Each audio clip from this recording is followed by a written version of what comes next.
Welcome back, and in this video you're going to see me create another part using Inventor. Now this one is going to have a few more steps to it, and you can see that it's going to get a little bit more complicated. Just looking at it, I see that I'm going to introduce you to how to use a chamfer command as well as the hole command. And we're going to take a look at some other advanced sketching features like making lines tangent or circles tangent to each other. So let's go ahead and jump into that.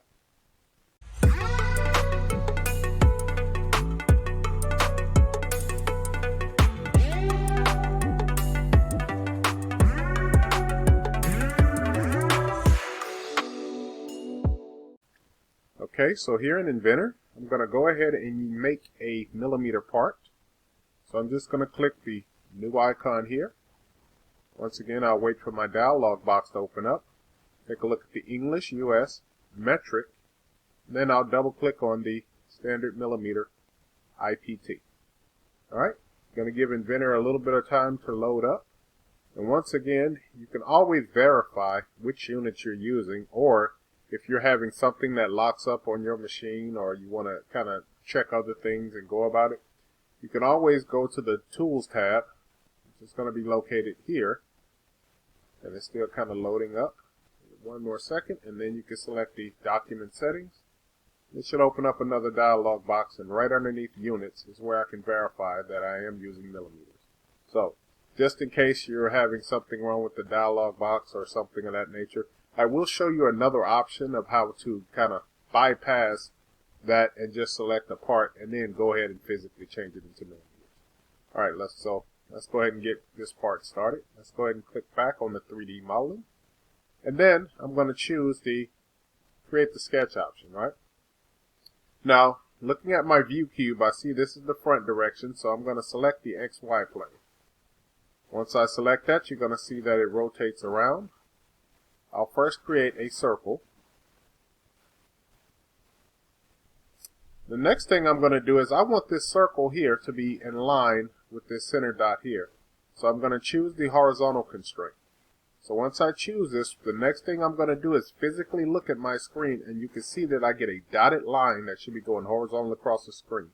If your line is vertical, then go ahead and select the vertical constraint. But in my case, it is horizontal. So I'm just going to select the center of my circle here, and then I will select this yellow dot here. Now that's going to keep this circle in line with that. Let's go ahead and put a radius dimension on this circle. So I'll go to Dimension. I'm going to left click on my circle, and then when I'm coming up here to place my circle, so that's just one left click on it, then I will right click here. I'm going to choose Dimension Type, and then Radius, and then I will left click and place my dimension. Type in the number 20. Alright, so now that I have that created, the next thing I need to do is go ahead and kind of make my other part that's located here. So instead of a regular 2-point rectangle, I'll go ahead and use a 2-point center rectangle. So I'm going to place that one. I'll click here for the center, and then I'm just going to create the rectangle along here. Okay, I'll use the escape button to get out of the command. I'm going to do the exact same thing like I did with that circle. I want this yellow dot to be in line with this one. So once again, I'll use this horizontal constraint. I'll choose this center dot here, and then I'm going to choose my center point here. Next thing I'm going to do is I'm going to tell Inventor that I want this line, or this endpoint actually, to be touching my circle. So therefore, I'm going to choose the coincidence constraint. I'll choose this endpoint, and then I'm going to click that endpoint. It should move the circle along to that. Let's go ahead and trim just off this arc part. So I'm going to go to Trim, and I'm going to trim that portion off. Escape. I'm going to select this line, and then I'm going to make it Construction. Construction is one of those options where it's included in the sketch, but when I go and try to create the profile, it's going to automatically not assume this line to be real. So it's there, but it's not there. It's kind of one of the best ways I can explain it. Let's go ahead and place some more dimensions on here. So we have a dimension of 80, which is located from this line here to the center of this circle. So I'm going to go to Dimension. I'll click this line, and then I'll click this center point, place my dimension, and it will be 80. Alright, now I need one more dimension on this thing, well actually two more, and I'm looking at the bottom. I also need to tell it how tall this is. So back to the dimension, and once again I am selecting the lines and not endpoints. I'm just going to left click on this line, then I'll left click here, I'll type in 15. The last point that I'm going to need, or constraint, is going to be in reference to this center point. So I'm going to select the dimension, I'm going to click this center point, and then this center point, then I'll place that dimension. So I left click on that one and then that one.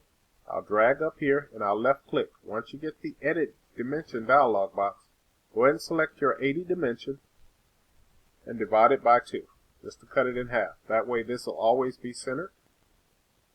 I'll go ahead and choose Finish Sketch. It's going to kind of zoom out a little bit, and I'm going to extrude this. So when I go to Extrude, it selects the whole profile that I need it to do, and then it's giving me a preview of the direction. Once again, I like to always keep my part centered, so the first sketch I'll usually do is I'll make it symmetrical, and then the overall distance of this will be 50. I'll go ahead and hit OK.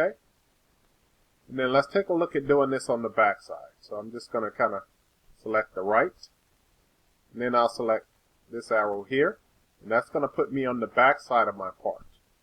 I'm just going to click on this face, and then I'm going to select the icon that has the little plus next to it. So it's going to have a green plus at the bottom right corner of it. So I'm going to select that icon, and it should look really close to this icon here. Once I select that one, it's going to create a sketch. I'm going to create a circle.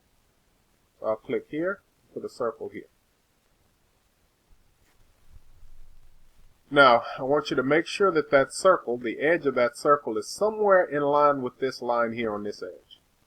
So I'm going to choose this tangent option. I'm going to select that line, and then I'm going to select my circle. So now it's going to keep a tangent right along the edge here.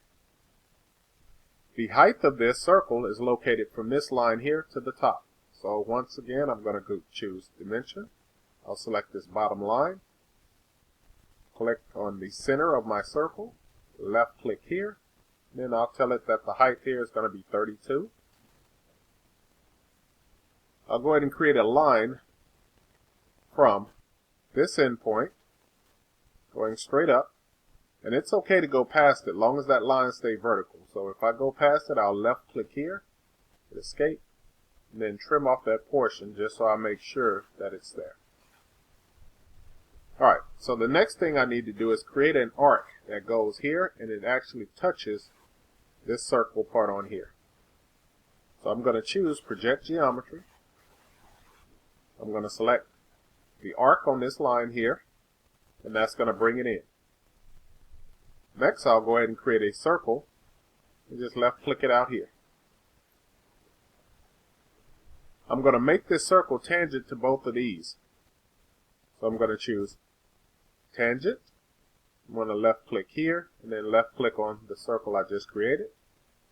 And then I'm going to select this circle here and then this yellow circle here.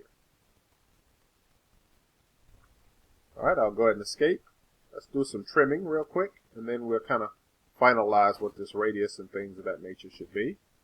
So I'm just going to go to Trim off this bottom portion here, the top portion here. Let's go ahead and start putting some dimensions on this. So I'll go to Dimension. I'm going to select that circle there. I'm going to left click here and tell it that that needs to be 20.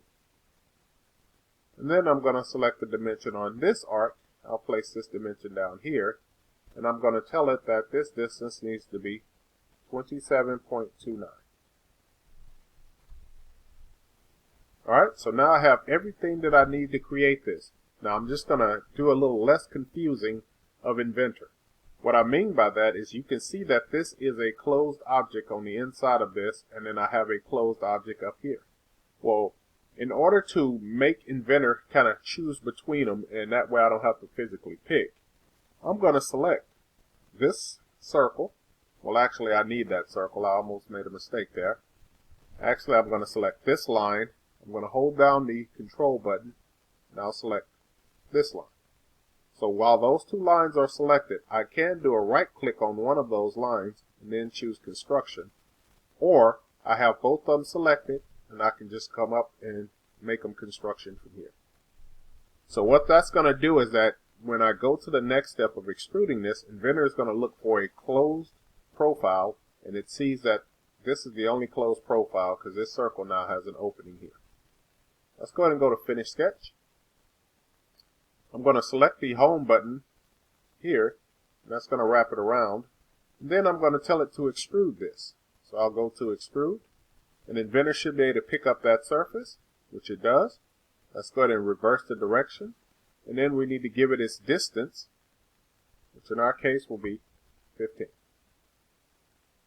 Go ahead and select OK, and it should create that face on there. Alright, the next thing I'm going to do is go ahead and put the chamfer on here. So I'll go to Chamfer, and then I have to kind of look at the dialog box and see which one I have. The first one will create a 45-degree line. This one has a distance and an angle, and then the last option has two distances. So I'll select the last option since that's what I have. I'm going to type in 50 and then 25 for the bottom. And I got those numbers from the drawing, and it does not matter which order you put these in. So if you put the 25 on top, that's okay, and the 50 on bottom. And as you can see from the drawing, I got those two numbers from here and here. So this one I had to kind of do a little math for it. I have 50 as the overall, and you can see that that line kind of comes here, and it tells me that it's 25. So therefore 50 minus 25 should be 25 for this distance. So that's where I got those two numbers to create that. Alright, so let's go ahead and select the edge. So once again, I have those two numbers selected. It's looking for an edge. And unlike AutoCAD or any of the other programs, in all of your three-dimensional parametric programs, it's going to look for the edge where it completes. So what it's going to do is basically set this edge back. So once I select it, you can see that it puts the chamfer in the way I want it. If it was the other way, you can use this flip button, and it will flip the orientation of it. So I can cycle between the two just by hitting the flip button, and that's why it doesn't matter which order you put these in. Go ahead and hit the OK button. And then finally, I just have to put holes into this, right? So I'm going to show you how to use the hole command.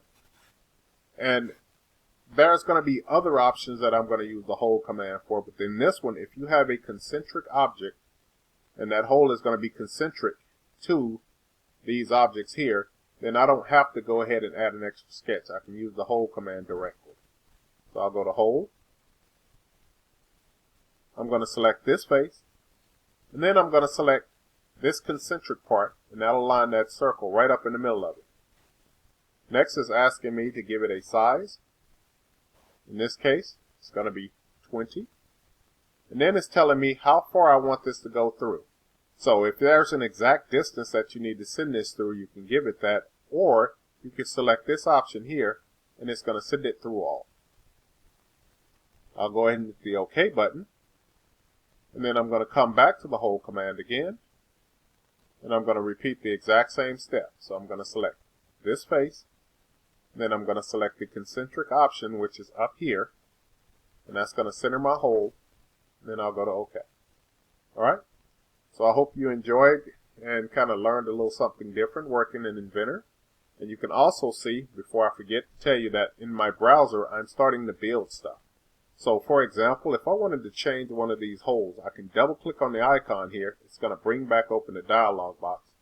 And then I can make this number 15, for example. And you'll see that it will indeed shrink that hole. Another thing that you will also see is that if I need to make a change to any of my original sketches, I can expand here, and then I can double click on the sketch icon, and then that way I can go and make changes. Likewise on this one up here. So that's kind of one way that you can do things to make changes rather quickly in this program and on the fly. I'm just going to change this back to 20 as it originally was. Okay. So I do hope you enjoyed watching this video, and once again, you learned something about it. Thank you for liking and subscribing. And if you know anybody else that's interested in this stuff, please go ahead and share with them. And if you got any ideas or things that you want to see me do, please feel free to drop me a comment, and I'll try my best to make a video for you. All right. So thank you for watching, and until the next time, I'll see you.